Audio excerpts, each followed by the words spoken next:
आज अगर कोई प्रधानी में जीत जाए एक ठोर हार जाए तो कहीं जीते वाला हारे वाले से कह दी कि अच्छा ले तुम ही प्रधानी करो, हम ना करवे, हम इस्तीफा दिए थे। बोलो, हजरत अली के इंतकाल के बाद खिलाफत का तख्त किसको मिला? हजरत इमाम हसन को मिला।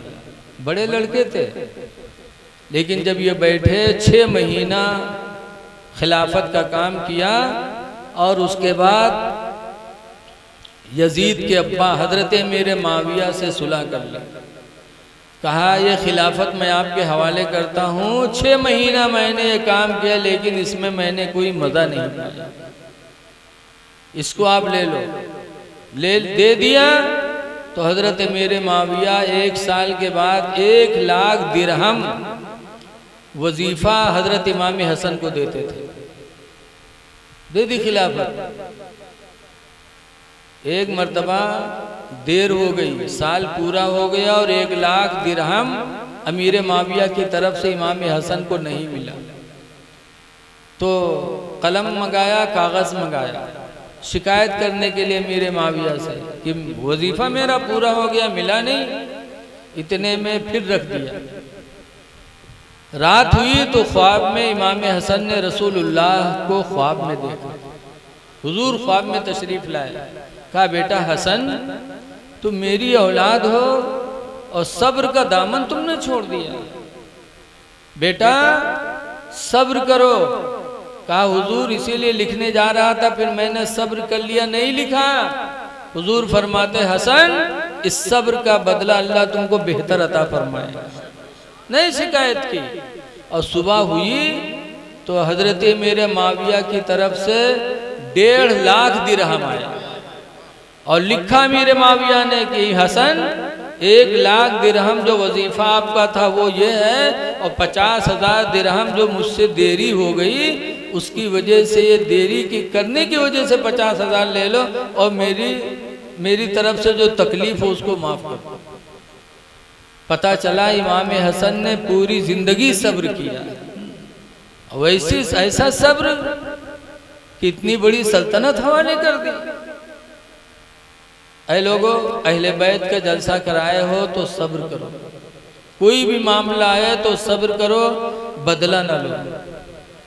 बदला लेना ये ना हमारे नबी की सुन्नत है ना अहले बैत की सुन्नत है। इमाम हसन रज़ियल्लाहु ताला अन्हु के बारे में लोग कहते हैं कि उनकी बीवी ने उनको जहर दिया, जादा नाम है। लेकिन ये लोगों, जिन लोगों ने ये सोच लिया वो भी गुनहगार, चूंकि जो इमाम हसन की बीवी हो गई वो अहले बैत में उनका शुमार हो गया। और अहले बैत के साथ इतनी बड़ी तोहमत कि बीवी ने हसन को जहर दिया। इमाम हसन से निकाह करने के लिए तो औरतें परेशान थीं, लोग अपनी अपनी बच्चियों का निकाह करने के लिए परेशान थे। काहे? इसलिए कि जब इमाम हसन मेरी लड़की से निकाह कर लेंगे तो हम उनके ससुर हो जाएंगे, हम उनके रिश्तेदार हो जाएंगे, और हो सकता है इस रिश्ते की बुनियाद ही पर अल्लाह क़यामत में मेरी मग़फ़िरत फरमा दे। इसीलिए तो हुजूर की एक बीवी सफ़िया का इंतकाल हुआ और कब्र में रखी गई। हुजूर मिट्टी में गए और मिट्टी देने के बाद खड़े थे कि सफ़िया से कहते हैं हुजूर, क़ूली या सफ़िया, ऐ सफ़िया तुम बोल दो, इन्ना मुहम्मदन इब्नु अखी, कि बेशक मोहम्मद मेरे भतीजे हैं। सफ़िया कब्र में है, सरकार ऊपर से कह रहे हैं सफ़िया कह दो मोहम्मद मेरे भतीजे हैं। सहाबा सुने तो हैरत में पड़ गए कि हुजूर ने कभी ऐसा नहीं फरमाया। जब हुजूर से बाद में सहाबा ने पूछा कि अल्लाह के रसूल ऐसी बोली आप कभी नहीं बोले जो आज बोले, क्यों? तो हुजूर फरमाते हैं कि मेरी फूफी सफ़िया से फरिश्तों ने पहला सवाल किया, मर रब का, तेरा रब कौन है? मेरी फूफी सफिया न जवाब दे पाए। दूसरा सवाल किया, माँ दीनू का, तेरा दीन क्या है? मेरी फूफी सफिया न बता पाए। तीसरा सवाल किया कि इनके बारे में क्या कहती हो, मेरे बारे में? तो सफिया न बोल पाए कि ये मेरे रसूल है। तो मैंने कहा है सफिया, ये सब जवाब नहीं दे पाती हूँ तो इतना कह दो कि मोहम्मद मेरे भतीजे हैं। साहबा ने पूछा फिर क्या हुआ? सरकार फरमाते हैं कि जब सफिया ने कहा कि मोहम्मद मेरे भतीजे हैं तो फरिश्तों ने कहा ये तो रसूलुल्लाह की रिश्ते की हैं। फरमाया सो जैसे कि दुल्हन सोती है। वाह, सफिया बख्श दी गई सिर्फ रसूलुल्लाह से निस्बत की बुनियाद। बेशक बेशक, सुभान अल्लाह। तो जो औरतें इमाम हसन से निकाह करने के लिए परेशान हो, क्या वो इमाम हसन को जहर दे सकती? कभी नहीं दे सकती। अभी मदनी मियाँ, हाशमी मियाँ के बड़े भाई, उन्होंने एक जारी किया तहरीर जिसमें लिखा है कि इमाम हसन की बीवी को तोहमत लगाना कि हसन को जहर दिया, ये बहुत बड़ा गुनाह है। अहले बैत पर तोहमत लगाना है और अल्लाह ताला इसको माफ नहीं फरमाएगा। इसलिए लोगों यकीन रखो कि इमाम हसन को जहर किसने दिया, ये तो जब इमाम हसन नहीं बताया तो हम लोग कैसे बता सकते हैं? बाद वालों को कैसे मालूम हो गया? बहरहाल इमाम हुसैन रज़ियल्लाहु ताला अन्हु ने ये मदीना छोड़ा, यजीद के हाथ पे हाथ नहीं दिया, मुरीद हो जाते। आजकल भी हम और आप मुरीद होते हैं ना। बाबा आए गाँव में, यहाँ लाल पीला कपड़ा देखे वो मुरीद हुई गए। बोलो। लेकिन इमाम हसन की जिंदगी सामने रखो। आजकल बाबा बहुत घूमते हैं। एक बाबा ऐसे गांव में पहुंचे पीर साहब, तो एक आदमी अपने घर पे लेके गया, सोचा कि पीर साहब का नीचे वाले कमरे में न बैठे हुए, ऊपर बैठे हुए। काहे नीचे बैठे हुए तो तौहीन हुए, ऊपर वाले कमरे में बिठाला। पीर साहब बैठे थे, मुरीद बैठे थे, घर में खाना पक रहा था, इतने में पीर साहब बैठे बैठे कहते हैं धक धक धक। तो सब चौंके लागे, कहना यहाँ कुत्तों ने यो कहते हैं धक धक धक धक। तो लोग पूछे हजरत यहाँ कुत्तों ने किका भगाओ? कहीं वो काबा शरीफ में कुत्ता घुसा जा रहा था, उसी को मैंने भगाया है।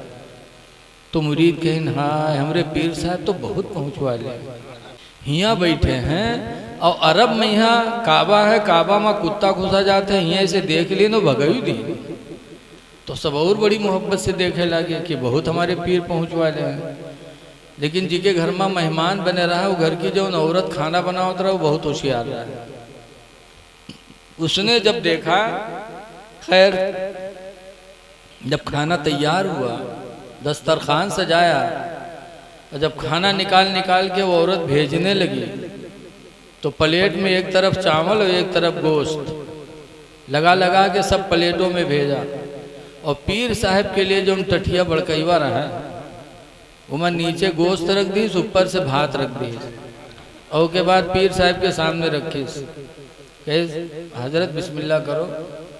तो हजरत को गौर से इसे देखें तो कहीं हर बार देखें कि सब में गोश्त बात है, हमरे में सिर्फ भात धरा है। तो चुपचाप बैठे, कुछ नहीं। तो औरतिया फिर कहे अरे हजरत बिस्मिल्लाह करो ना।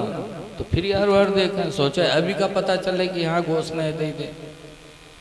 फिर दोबारा कहा, कहीं हजरत खाओ ना। कहीं क्या मुझे बेवकूफ़ बनाया जा रहा है? सबके प्लेट में गोश्त तो चावल दिया, मेरे प्लेट में सिर्फ भात रख दिया। बहुरतिया उठाई, कुछ रखे दहजरा वाले तो काबा में यहाँ कुत्ता दिखाई पड़ेगा, भात के नीचे गोश्त नहीं दिखाई पड़ा था। इतना कुचरा मारी, इसकी वजह से भागे पीर साहब कि लौट के वो गांव पीर साहब छोड़ दिए। आप लोग ऐसे ऐसे दज्जालों से मुरीद हो जाते। इमाम हुसैन रज़ियल्लाहु ताला अन्हु ने यजीद के हाथ पे हाथ नहीं दिया। मदीना छोड़ना पड़ा, छोड़ दिया। वो मदीना जहाँ जाने के लिए हम सब दुआ मांगा करते। बोलो मांगते कि नहीं मांगते? दिखा दे या इलाही वो मदीना कैसी बसती है, दिखा दे या इलाही वो मदीना कैसी बसती है, जहाँ पर रातों दिन मौला तेरी रहमत बरसती है। बेशक सुभान अल्लाह सुभान अल्लाह। इमाम हुसैन मदीना छोड़ रहे हैं और मदीना छोड़कर मक्का गए। और मक्का में भी, मक्का कब छोड़ा? वहां भी था कि मुरीद हो जाओ, लेकिन हुसैन मुरीद नहीं हुए। 3 जिलहिज को, यानी 9 को हज होता है और 3 तारीख को हुसैन मक्का छोड़ रहे हैं, जबकि पूरी दुनिया से हाजी मक्का जाते हैं हज करने के लिए। चारों तरफ से अल्लाह की मखलूक जा रही थी मक्का, और हुसैन 3 जिलहिज को मक्का छोड़ रहे हैं, कूफा जा रहे हैं। हाथ पे हाथ नहीं दिया, शहीद हो गए। क्यों नहीं दिया? कम से कम ये लोगों सोचो जरा, रख दिए होते इसे हाथ पे हाथ। लेकिन मुरीद नहीं हुए यजीद से। क्यों? मुसलमान था, कलमा पढ़ता था, फिर भी यजीद से मुरीद नहीं हुए। क्यों? इसलिए कि उसने नमाजों को छोड़ा था, नमाज छोड़ दिया था, दाढ़ी बनवा लिया था, शराब पीने लगा था। माँ, बहन, बेटे, भाई सब में निकाह को जायज़ कर दिया था कि चाहे बिटिया से निकाह करो, चाहे बहन से निकाह करो। नबी करीम के दीन को उसने बर्बाद कर दिया था। इसलिए हुसैन ने इसे हाथ पे हाथ नहीं दिया, जान दे दिया। मदीना छोड़ा, सब कुछ बर्दाश्त किया, लेकिन नहीं दिया। ऐ हुसैन के मानने वालों, जरा आप भी सोचो कि हुसैन से मोहब्बत है और अगर आपकी नमाज छूट रही है तो क्या हुसैन आपसे राजी होंगे? बोलो। जब यजीद से मुरीद नहीं हुए, इसी बुनियाद पर आप दाढ़ी बनवाओगे तो क्या हुसैन राजी होंगे? नबी करीम सल्लल्लाहु अलैहि वसल्लम ने फरमाया था कि लोगों, चेहरों पे दाढ़ियां रखाओ, इसलिए कि दाढ़ी कब्र में रोशनी का सहारा है। वो अंधेरी कोठरी में रोशनी का जरिया अगर है तो हदीसों में आया है कि वो चेहरे पर दाढ़ी है। इसलिए शराब से भी दूर रहो, जुआ से भी दूर रहो। यजीद से हुसैन ने इसीलिए बैत कबूल नहीं फरमाई। इमाम हुसैन रदियल्लाहु ताला अन्हु करबला में 2 मुहर्रम को उतर चुके थे। आज 2 तारीख थी ना, 2 ही को इमाम हुसैन करबला में पहुंचे थे और 7 को पानी बंद हुआ, दाना पानी सब। हुसैन चाहते तो कोई यजीदी बच के नहीं जाता, दुआ मांग देते, अल्लाह की तरफ से ऐसा अजाब उतरता कि सब खत्म हो जाते, जैसा कि रवायतों से साबित है कि इमाम हुसैन रदियल्लाहु अन्हु ने अपने खीमा, जहाँ खीमा बना था उसके पीछे गढ़ा खुदा के उसमें आग जलवा दिया था। तो एक यजीदी ने कहा, हुसैन आखिरत में जहन्नम में जलने से पहले दुनिया ही में जलने के लिए आग तैयार कर लिया। जैसे इतना कहा जहन्नम में जलोगे, यहाँ भी जलने के लिए तैयार हो गए। तो इमाम हुसैन को उसने जहन्नमी कह दिया। हुसैन को तकलीफ हुई, दुआ मांगी, परवरदिगार ये मुझे जहन्नमी कह रहा है, इलाही से तू जलील फरमा दे। इमाम हुसैन के हाथ उठे, दुआ मांगी, तो वो यजीदी घोड़े पे बैठा था, घोड़ा बितका और लाके उसी आग में उसको गिरा दिया और वो यजीदी जल के राख हो गया। दरियाए फुरात का पानी 4 दिन से बंद। इमाम हुसैन से एक यजीदी ने कहा, हुसैन देख रहे हो पानी बह रहा है, जानवर पी रहे हैं, कुत्ते पी रहे हैं, ठीक है, लेकिन हुसैन अगर तुम कहो कि पानी का एक कतरा दे दिया जाए तो नहीं दिया जा सकता। इमाम हुसैन ने हाथ फैलाया, परवरदिगार इसने जैसे अहले बैत को प्यासा रखा है, या अल्लाह इसे तू प्यास की तकलीफ में मुब्तला फरमा दे। हुसैन की दुआ के लिए हाथ उठे ही थे कि उसको ऐसी प्यास लगी कि प्यास प्यास कहता था, उसे पानी पिला रहे थे और प्यास प्यास बक रहा था, यहाँ तक कि उसी आलम में तड़पते तड़पते खत्म हो गया।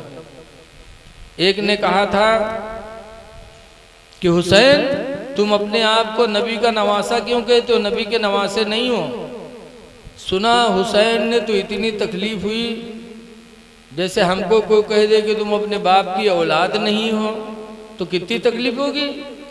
हुसैन को कह दिया कि नबी के नवासे नहीं हो। हुसैन ने दुआ के लिए हाथ उठाई, कहा परवरदिगार इसने मेरे नस्ल का इनकार करके मुझे रुसवा किया, मौला इसे तो रुसवा फरमा दे। फौरन उसको पैखाना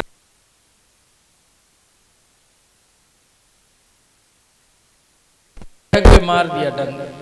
ऐसा जहर फैला कि बदन पीट पीट के वहीं तड़प तड़प के मर गया। अगर हुसैन बद्दुआ कर देते तो कोई यजीदी बच के नहीं जाता। लेकिन 9 तारीख को, बस मैं खत्म कर रहा हूँ,